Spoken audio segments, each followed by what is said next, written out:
Introducing our very good friend, Nick Mastramico. We're here talking to Nick this evening about his brand new book. This book is called Gray Ghost, The Behemoth Dodge. And I'm so excited that we could talk about this because, you know, every time I see Nick, he's constantly talking about his efforts as author. And for a long time, I thought that he was a liar. I didn't actually believe him. And then eventually he showed me the book and I said, oh my God, he's actually for real. Remember, you remember that conversation where we were pushing elbows together?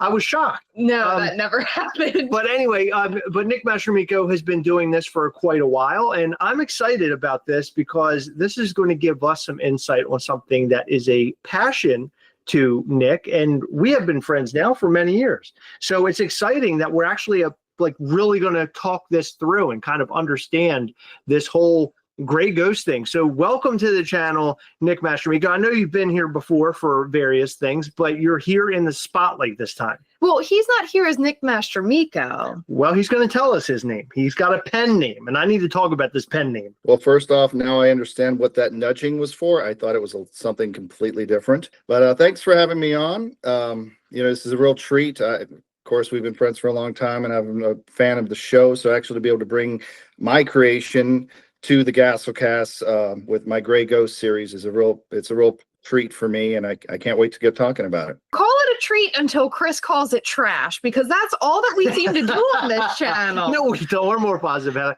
You better not say that about I Gray would Ghost. never say anything like that, Heather. I need to understand first off, how did you come up with your pen name? Well, he didn't even tell us his pen name. I need to know the pen name first off, obviously, for the audience. Yeah. We already know. But we need to know the pen name, and we need to know where it came from and why pen names. I still don't understand what the reason is for pen names. So can you explain that to me? It's like Superman. I understand, Heather. It was a very failed attempt at keeping a secret. Originally, I wanted to come up with a pen name when I first had the idea to really buckle down and write a novel. I've been an avid reader since I was little. I was that guy reading a paperback novel a week for a long time, which is not something I probably should admit, on a giant podcast. I had tried many times to start novels, to write my own book. Because if you're a big reader, the one thing you always want to do is say, I have a book of my own. And I had tried different stories. And, a lot of them started out as like fan fiction of characters I liked. But it took quite a long time to develop a character of my own, which is really the goal of any writer, to create a world, create all of the characters in that world, and to come up with a story that, you really could get behind and enjoy. So when I first started off, I'm like, all right, I'm going to go 100% out here. I'm going to be the guy no one knows who he is. They know Nick Mastramico. So I'm going to come up with a pen name. And I came up with Nicholas Cara. I kept my first name, Nicholas, but Cara came from actually my mom's nationality of being Irish. Mastramico in Italian means great friend. Cara in Irish means friend. So I was just literally looking up words for friend, saw that one, I went, that looks good. So it worked. And again, it was an idea to completely keep my Mastramico name and my author name separate. But over the years, when you see the same looking guy always sharing all of the same posts and always talking about things, everyone sort of got the joke. I do all of my writing under my pen name. I've been published in numerous magazine articles, in Scary Monsters magazines. I've had a number of articles dealing with the city of Metropolis, dealing with I would say vintage horror movie commentaries, an article about my friend Sven Gulli on his 35th anniversary. So I've used that for all of my writing. And of course, I've used it for my Gray Ghost book series. When I asked the question, I was kind of wondering where that name would sort of come. Where's it derived from? Where's it come from? And that's a really sweet way of coming up with it, right? Because I would be the big butthead and come up with something really off the wall and wacky, but that was really thoughtful. I like that. That's cool. Yeah, I like it. Yeah, that's really cool. Well, I really wanted to try to do something connecting to my mom, who's been my biggest fan when it comes to my writing, because she's the one that got me into reading when I was at a really young age. So she's sort of at fault here. My mom loved to read, and I think that's where I sort of got my love for reading as well. Wow, I feel so out of place. My parents they didn't know how to read, so it's weird that you guys. Oh, is that where you get that? Yeah, exactly. It's weird. No, no, my parents know how to read. No, so Gray Ghost. This is a new book. Is this an end of a trilogy? Is that kind of what we're talking about here? And then you're going to start then a new like storyline, or where are we at in the book series? This is the end of the trilogy. The first book that came out in 2014 was The Gray Ghost Shadow That Walks. It introduced the character, it introduced the world of the Gray Ghost and all of his side characters, detective partner Patsy Thomas, his girlfriend Kate Stone, and it started to introduce the villains set. You know, I didn't throw all of the villains at the character at once. I threw one or two, and there was always a mysterious entity. There was always something in the background. And as the series has gone on, you've learned who that secret villain is, that secret organization is. In 2017, the sequel, The Jewel Kiss Mysteries, was published. And then I left my readers on an incredibly big cliffhanger. For 7 years, I have got hate mail. That is incredibly rude. That's It unbelievable. was. There was a lot of reasons, though. I do feel bad, but there was actually a lot of reasons why it took 7 years, and 3 of them actually were based off the pandemic. I was unable to write during the pandemic. I could not, and I thought I would be able to. I thought that was the time. I'm at home. I have a lot more time on my hands. I was actually very lucky. I'll just state it that way. I was a very lucky individual during all that time. I had family members that got sick, but they got better. I didn't have any like serious situations with that. And my job was secure during all that time. So I had nothing to really be depressed or anything with that. But any anxiety I found or anything like during that time came out in my writing. And I tried during that time to finish this book. I'm like, hey, you know what? This is the time. Let's finish the Behemoth Dodge. And I started writing. And when I saw what I was writing, it wasn't the tone and it wasn't the correct world that I had built. It was pretty dark. And I was surprised at that. There's one chapter in here where the heroes find the city not what they thought it would be during an aftermath of an attack, and it's darker than usual. And actually, I wrote it during that time, and everything else I took out. I erased it, I ripped it up. I'm like, no, we're going to go back to it when my mind's in the right place. But that one scene fit the story, and I left it. And I sort of left it to remind myself of that time when I was writing it too. I think that there was a lot of weird emotions during that time. Yes, we were at home constantly, and I thought that I would be more productive, but it was so hard with how weird things were. It was very eerie time. Yeah. It was very eerie time. Yeah. It'd be interesting to know if you were able like to try to continue writing dark like that, what this book would have turned out to really end up being, right? During that time, that might have been like a completely different book than what we're getting today. In the end, I ripped a lot of it out. There was little parts of it later on that I remember actually working with my editor, Dan, and he sent me back things and went, go out and have a good night and try to write this again. This isn't what these characters are saying. We've worked on this for now almost 10 years. Patsy doesn't say that kind of stuff. And I look back on the things I sent him and I'm like, yeah, man, no, I was being a jerk. I mean, these characters don't talk like that. I started with a goal with the Gray Ghost series. I started with a tone and a goal of how to write things. I wanted to write a novel, family friendly, but adult inviting. I want my son to pick up these books and read them. And I don't want to be like, okay, cool. Yeah, read them. When you get to chapter 6 though, skip that one. I don't want to have to worry about that kind of stuff. I want him just to be able to pick them up and read them, but I also want an adult to pick them up and enjoy them. I look at some of the best fiction, movies, books, anything like that as something that invites everybody on board. Like Indiana Jones. A kid can watch Indiana Jones, an adult can watch Indiana Jones. That's the kind of story I wanted to go with. And I also wanted to break it down to just a good, fun adventure story that harkens back, and I'll use the word harkens because that tells you it goes back to old radio serials. I love anything to do with old radio serial like Johnny Dollar, Superman, Dick Tracy. I mean, I have like The Shadow. I've been listening to radio serials since I was in middle school and high school. I have them on cassettes. Kids, Google that if you're watching, because I just love re-listening, to these old, just fun adventure stories. And that's what I want the Gray Ghost to be, is just a fun adventure story. Based in the 40s during World War II, I don't want to say a fun time, but it's a time you can do things with characters that now maybe you can't do with technology. When I left that world, I remember especially in this last book, my editor, he pulled me back on times for it, because we wanted to we've been working together on these for 10 years, actually for longer. I mean, the first book was published in 14.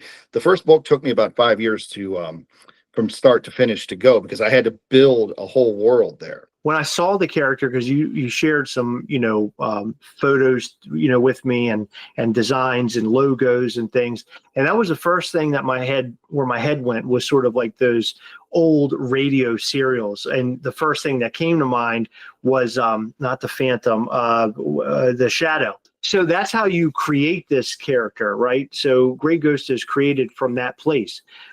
Who is Gray Ghost exactly, and is he a character sort of similar to a Shadow or a Batman? Is that sort of like I don't know, is that sort of where it's derived from?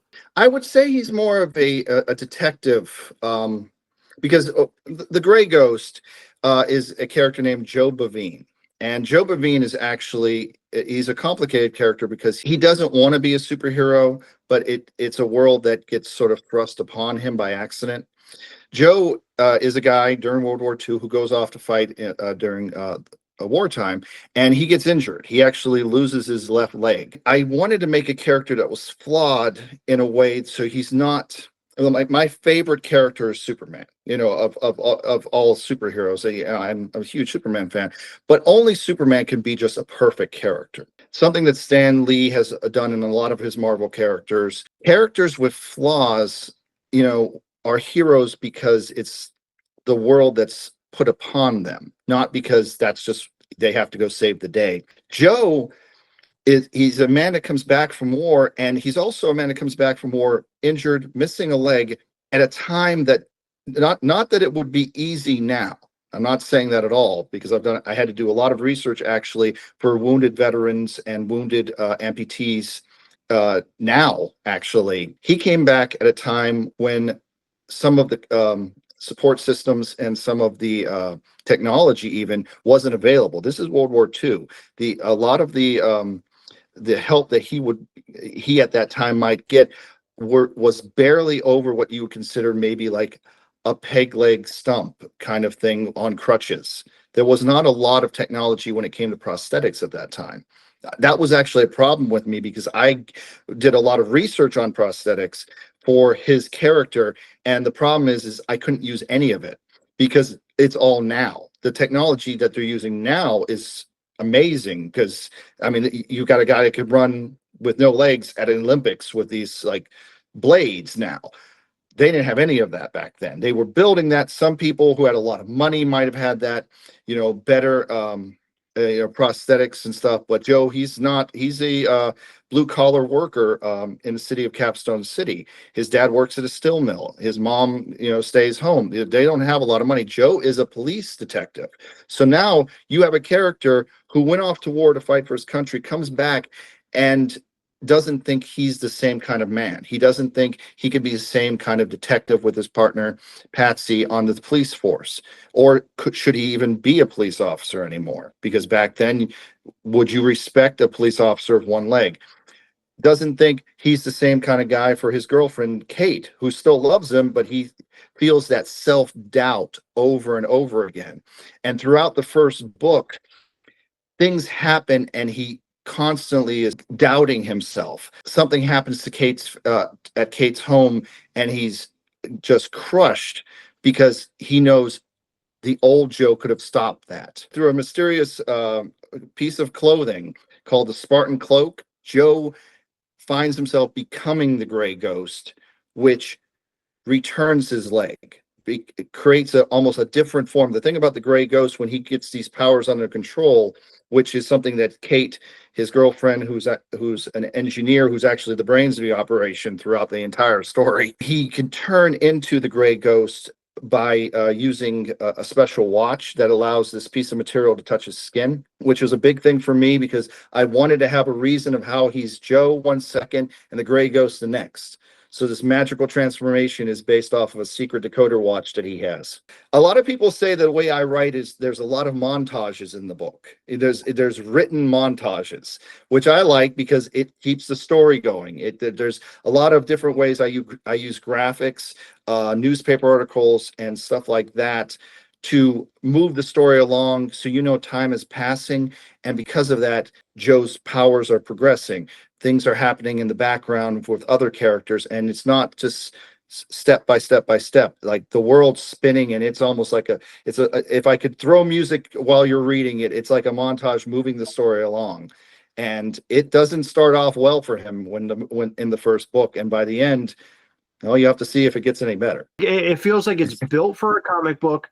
It feels like it would be something that people would absolutely love because, to your point, a character that is flawed is so much more interesting than, say, I'll give you an example because this is how I always picture it in my head.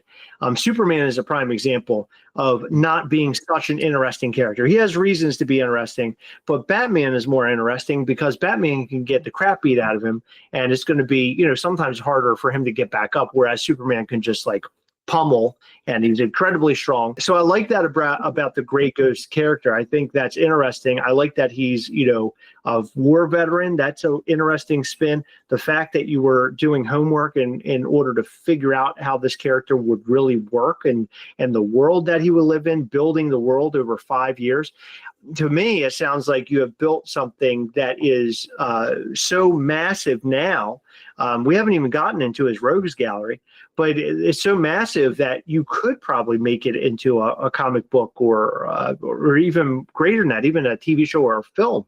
It sounds pretty in depth. Have you thought about taking it a step further outside of this book series? It would be a dream to be able to move it away from a book series, because, like you said, I've taken a long time to really create a new world. I didn't base it. I didn't take this character and put him in New York City, Metropolis, or a city that you've heard of. I came up with an entirely new city for him, a suburb for him, the church he goes to. I mean, I tried to really create an entire world for Joe Bavine in the city of Capstone City. And a lot of those come from my own experiences throughout life of certain areas of my upbringing back in Northeast Ohio, of those kind of steel mill kind of cities, and how I, from being there, can see that being just a prime place during the 40s when that kind of work was booming, of being somewhere bad guys would go to mess things up and good guys need to go to save the day. To move it into a different media would really be fun going forward. The thing I've wanted to do up till now is I've had a story in my head of this Gray Ghost world and this trilogy, and it's really fun, and I'm proud to finally get that ending on paper. The ending in the newest book that's coming out on Tuesday, November 12th, the Behemoth Dodge. The ending in this book I've had for about 17 years. The ending of this book actually originally was going to be in book 1. And when I was writing book 1, I got to that point and I went, I can't use this.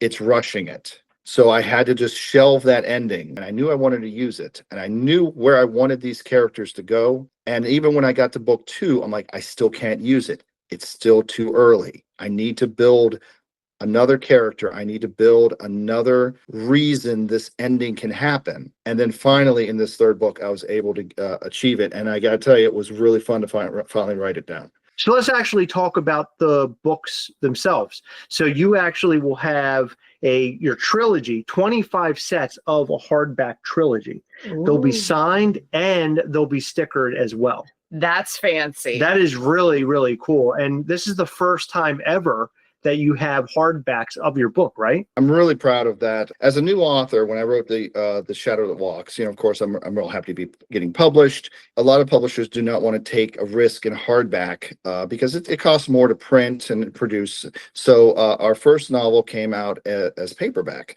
And it did fairly well. I was really excited with the reviews on it. I was excited on people's reactions to when they would come up to me. We would do book signings, and people would come up with their book, and you could see it's creased. And I'm like, oh, that means you really read it. So when the Jeweled Kiss Mysteries book 2 came out, it was approached to me to maybe move it along to a hardback, and I didn't want to do it at that time, because I had so many people invest their time and their money already as a paperback. I know readers don't want a paperback, a hardback, a big book, they want a set. So I was like, no, let's just keep it as is with the paperback. So we put the Jeweled Kiss Mysteries out in paperback. Well, because of the time that's gone on, and also the second book actually did better than the first, which was really great to me. And even, a lot of the reviews, maybe, as I've gone, I've developed as a writer, which I hope is the case. When this one was finally coming to the finish, we sat down and we went, okay. And then my publisher's like, we can put this in hardback now. I'm like, okay, we can put it in hardback, but we have to put the first two too. We have to put all 3 in hardback, and they agreed to that. On November, this upcoming Tuesday, anywhere books are sold, at Barnes & Noble, Books A Million, Amazon, you can order, and some might have them on shelves. When I found the first Gray Ghost novel on the shelves of Barnes & Noble, I made my parents come over and look at it. It was a big day. You can order your copies in hardback of the Shadow That Walks, Jeweled Kiss Mysteries, and the brand new Behemoth Dodge. And the thing that I'm doing, because I've had a lot of people reach out to me about book signings and getting autographed copies of the book. I can't travel around doing book signings as much as fun as that would be. I talked to the publisher, and what we've come up with are 25 sets of first editions of the hardbacks, because this is the first time the first 2 books have been printed in hardback, and of course the first time that the third book has been printed at all. So what I'm going to be receiving is our 25 sets of all 3 books, that if someone wants a set of that first edition, these are the only first editions that will be ever available for these books. If you buy them on Amazon, it's not going to be a first edition. I am the only one that has the first editions, and they are going to be specially stickered, and they are going to be numbered 1 through 25, all 3 copies, and I will be signing all 3 copies to whoever buys them. And we're going to be doing that with an email on Tuesday, on November 12th, when this book goes on sale. If you want a set of first editions that are signed and stickered, and there are only 25 sets, you will send an email to grayghostmailbag@gmail.com. The first 25 that send an email, it will be $80 plus shipping. I'll send you back an invoice. You tell me what you want them signed to. I will sign them, any way you want, to whoever you want, and we will ship them out to you, and you will have one of 25 first edition sets. If you want a regular signed copy of the third book only, we will be doing that as well at that email. I love that they have stickers on them. I like that they're being signed. I think that's really great. So, of course, we're going to put that down in the description. You're going to want to save that for this upcoming Tuesday so you can get your trilogy. And then you're going to read them all, and you're going to love them. You're going to enjoy them. In fact, I would suggest that you go out and buy what do you call it? Is it the soft Paperback? Paperback? I'm not a book guy.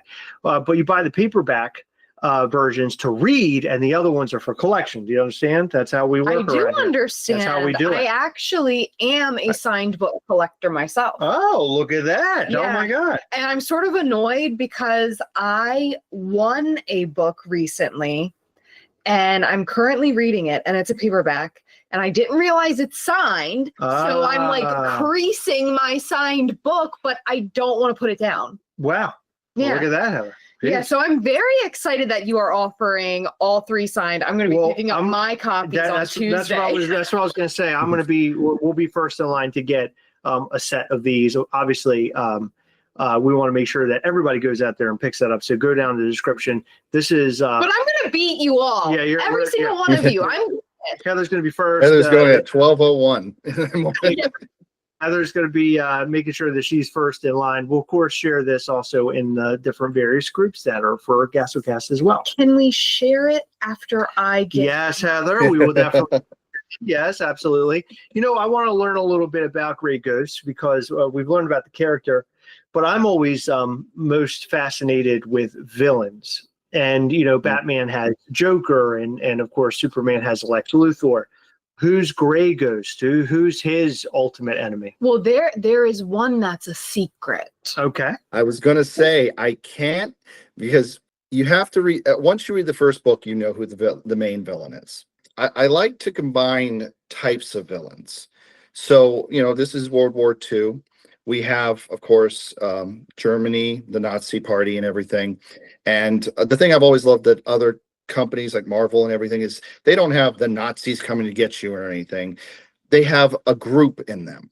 So I will say that there is a group that the main villain, again, you will find out after reading book 1, actually, you find out on the last page of book 1, is a group called the Right Hand. It's a play off the right hand. And it's a branch that deals with things like the Grey Ghost that the German Nazi party would want to go after. And it's also, it's more of a spy. They go into different societies and they take over parts of it. You find out villains are people you know. That's actually a big part of the Jeweled Kiss mysteries, because the Jeweled Kiss is actually the name of a villain. That little shadow there, that female shadow, is the Jeweled Kiss. She is the foil to the Grey Ghost in this novel, but she's also a very complicated character. But she is a part of this Right Hand organization. She is someone who has some of the same powers as the Grey Ghost, and you find out how she has those, why she has those, and what her motivations are. And that really plays up to who the main villain is. It's all into that are a bunch of gangsters. One of my favorite parts of any movie I've ever seen is the movie The Rocketeer. I love the movie The Rocketeer, and I always love at the end when they find out that, okay, spoilers, you find out Sinclair is a Nazi. Right. And then when the gangsters find out he's a Nazi, he's like, I may not make an honest buck, but I'm a true American. Yeah. And, you know, I always love that part. And I went, that's a great part for The Rocketeer. My gangsters are not going to be that, you know, American. I love the time period. I think time period is solid. I think that's what would make it a good film. I think it would make a good comic book too, quite frankly. But I think a film or a TV show would be amazing. Can you imagine? Because I agree with that, but because Chris can't read, he's always interested in things being more visual. Yes. But don't feel bad. My dad wants me to make an audio so he can just listen to it. Remember, I told you my mom got me into reading. Right. Yes. The beauty of a good book is reading words and seeing no pictures on the page, but seeing pictures in here. Absolutely. No, I totally understand. It's so fun. But I like the idea of a comic book and a movie or TV series because I love reading a book and then seeing what someone else's take on things are. Like, right. Is it the same thing I saw in my head? Right. Because I remember it's never as good though, right? Never, because books are typically much more detailed. Long form stories are better told in a long form story, like these 12 episode series, 8 episode series, television shows, and that would be perfect for, I think, Grey Ghost. That would fit. That would be really cool. Have you ever, by any chance, been approached about something like that, or have you ever thought about approaching somebody or some company or something? See, he's pushing it. He doesn't want to read. No. Hey, if you know anybody that can do it, Chris, I will love to talk to him. Yeah, I mean, I think that would be really well. Look, we're here. Cool. We're here on YouTube, so I mean, if anybody's watching, and we have people who watch this channel. Yeah, we have people reach out to us and say they're watching the channel, and I would never guess that they would watch this channel. Yeah, like people in high places, and so it's interesting. I mean, I don't know. I think that this The one thing, the biggest takeaway for me about this book series, not having read it and only kind of hearing you talk about it, is the passion that's behind it, the excitement that you have for it, and the amount of world building you put in there, and how much work you've kind of pushed into this character, or putting into creating this character. And I think that would spell out a very good graphic novel, or a television show, movie, or whatever. And I think that it would translate well. It sounds like you've detailed it enough where somebody could come up with something incredibly cool. And I think the world is missing stories like this, right? When you talk about film and TV nowadays, it's most of the time like a horror sort of thing, or something incredibly mature or graphic. Comic book, Marvel films, right? You have all those things in the world, but the Indiana Jones of the world now, recently, they put Harrison Ford in front of the camera, and he's like 100,000 years old, and people can't really, kids nowadays can't really like kind of understand or see that kind of action hero. You have created this action hero that could be of today's age. I agree. But obviously it's not necessarily modern. But I think it's cool to see stories or heroes from a different time, because as you had mentioned, you have a character like that. There are many different things you can do with them. Nowadays, when you're writing a story, and I only think about this all the time because there's a story I really want to write and I want to put it to paper. I don't talk about it that often, but it's a story I've had in my head for many, many years. It's very cool. And I thought about the story and how I would put it to paper and what time it would be in. And I figured, man, if I put it in today's time, and it was, people have cell phones, right? So it would make it so much easier to communicate about what is actually going on. When back then it was like you had to wait for newspapers and newsreels and all this type of stuff. If you go back far enough, there's like horse letters where they deliver letters by horse. By horse. Okay. I didn't know where you were going with horse letters. What I try to do to move along the story in the Gray Ghost is I use the media they have then. I even used it graphically in the story. I came up with their newspaper, the Capstone City Vindicator.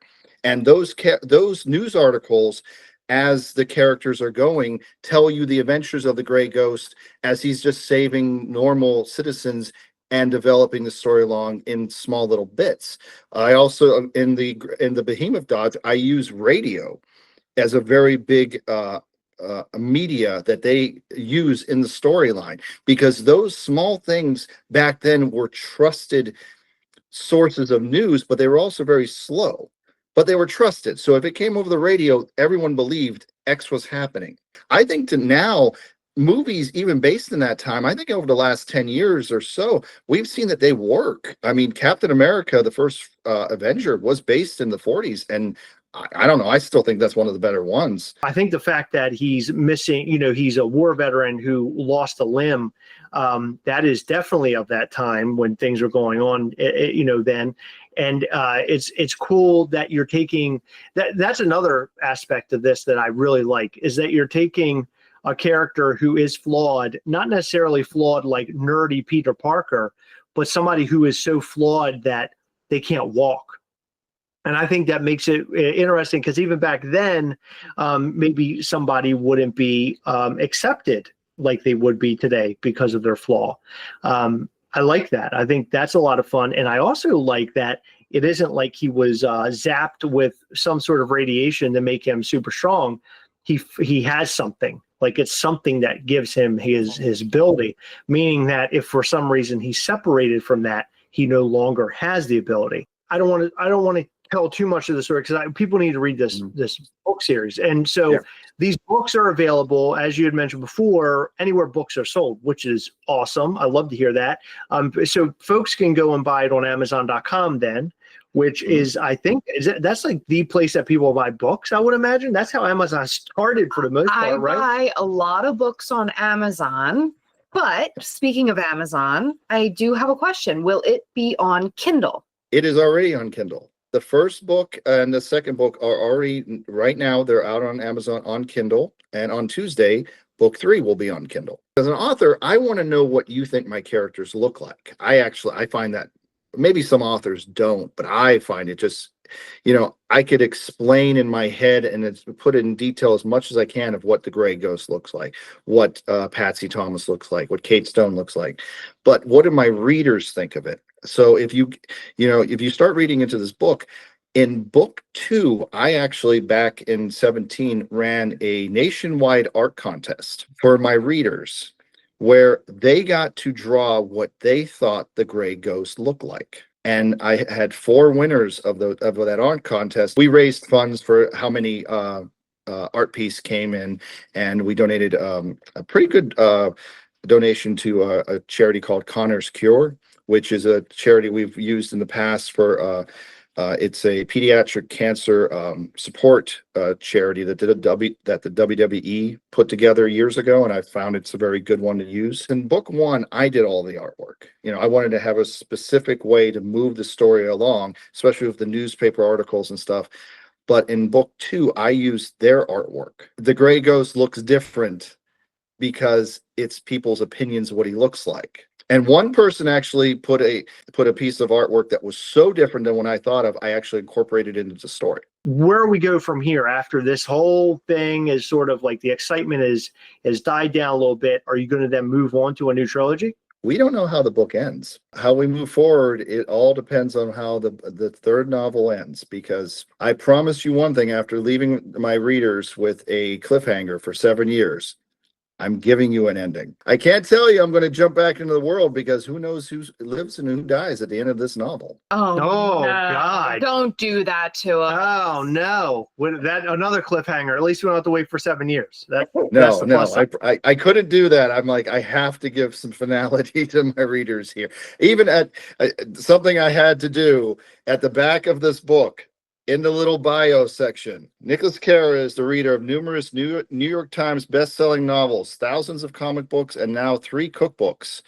He is also very sorry that this novel took so long to write after the cliffhanger he left you all at the end of book 2. Those new cookbooks took longer to read than expected. Yeah, I think this character is ripe for a long-form television show or movie. I hope we see it, man, for real. And Hey, maybe even a Mischief Toys collab at some point. Maybe a Gray Ghost Ghastly. You never know from Mischief Toys. I don't know. We'll have to see. I know a guy. I know a guy is all I'm going to say. That would be amazing. Are you kidding me? I would love to put something together like that. I think that could be a whole lot of fun. You'd have to read the series. I know. Gray Ghost was like. Oh, I have to picture it inside of my little tiny brain that I got up there. But look, man, I really appreciate you coming on here and explaining a lot of this stuff and talking about it, and your excitement, your enthusiasm, the amount of work that you put into this, finishing off a trilogy, which must be mind-blowing for you. So cool. That is incredible. I can't imagine even starting, a book at all, or finishing a chapter, finishing a sentence, frankly, but finishing a whole trilogy, you have to be incredibly proud, and if you aren't, you should be, because that is a huge feat. And knowing that you have this fan base out there that are excited about what's coming, so much so that they're drawing pictures of what they think the character looks like. I mean, this is incredible. This is great, and I hope that our audience will go and check all of this out, which I'm sure they will, and go and buy a book, pick it up, and give it a read. I think that would be awesome. You asked what's next. The one thing I can tell you that's next, and you mentioned how fans have been writing, drawing things. We are going, not this upcoming week. I'm going to wait a week. I'm going to give the fans a little bit of a break. But starting next week, I've partnered with a comic book artist named Mark Spears. Now, this guy, I'm going to brag about this guy. He's a friend of mine, but he has been taking the comic book world by storm. If you go to a comic book store right now, there's a cover of his on a Marvel comic, an Image comic, a DC comic. He's been doing Superman, Spawn, Green Lantern. He even has his own series out, Mark Spears Monsters, which is a really good old noir kind of storyline he's done. Well, he's partnered with me, and what we're going to be doing, not this week, but next week, we're going to be starting something called Operation Quarterpenny, like what we did with the art project with book 2, he has come up with just an amazing design, his interpretation of the gray ghost. And I mean, it's probably the closest I've ever seen to my character just coming to life. I mean, it was like a photograph. Mark is top of his game when it comes to his artwork, and he's donated all of his time to make that image. And what we're going to be doing is we're going to be putting up t-shirts, hoodies, and prints of that artwork. And we're going to have that on a website called represent.com. And I will, put out on my social medias all of the links and everything. And what we're going to do is selling those t-shirts and hoodies and prints. And 100% of the proceeds for all of that sale of all of those items is going to be going to that charity I mentioned, Connor's Cure. So we're going to be doing that for a number of weeks, and you could go to that website when we start it up next week. Oh, that's great. That's incredible. We will definitely put that down in the description as well. I will be buying all the things. I'll be wearing all the things. I think that's great. Great that you're doing charitable work through all of this, through your passion of writing these books. You're also being charitable. That's awesome, man. What a stellar guy. To do all that. That's great. I'm looking forward to all this. I think this is awesome. I'm looking forward to buying the books. I'm looking forward to buying the merch. You're one hell of a guy, and I appreciate you. You're a good friend, and I can't wait to see what's next for Gray Ghost and for you. Thank you, guys. Thanks for having me on today. I mean, this has been a real treat. I'll have the information on all of my social medias, which are Facebook, Instagram, under Nicholas Cara, Cara, writer, WRITER. If you want to follow me on there, we'll have all the information about the book coming out this upcoming week. We're going to have all the information about the sets there. We'll have all of the information about any book signings that we are planning on doing. If you're in the local Huntsville area here in Alabama, we're going to have a book signing at the Deep Comics and Games this upcoming Saturday from 11 to 2. And we'll have prints of Mark's art. Mark's going to be there with me. So if you're in that area, you can come and actually have the artist sign one of these prints. And we'll have the novels there as well, all 3. And we'll also have, we'll have all 3. And if we have any, I hope we don't, but if we have any of the first edition sets left, I will bring them there. You might get lucky. Though it seems like Heather already claimed one, so maybe we only have 24 left. Make sure you go and get your trilogy book set. We're going to have all those links in the description, the email in the description, so you can buy all the things. Also, we'll post all of this information if you're in the Gastlecast We Don't Think Other group on Facebook. If you're not there, go and join. We'll post all of this information there as well. They will have direct access to all things Gray Ghost. Ooh. Yeah, very excited. Thank you, Nick. We appreciate you being here. You're the best. Thank you, guys. This has been a lot of fun. I really appreciate it. That interview was amazing, right? Our friend Nick is such a talented guy, and I was so happy to have him right here on the channel to discuss his book series.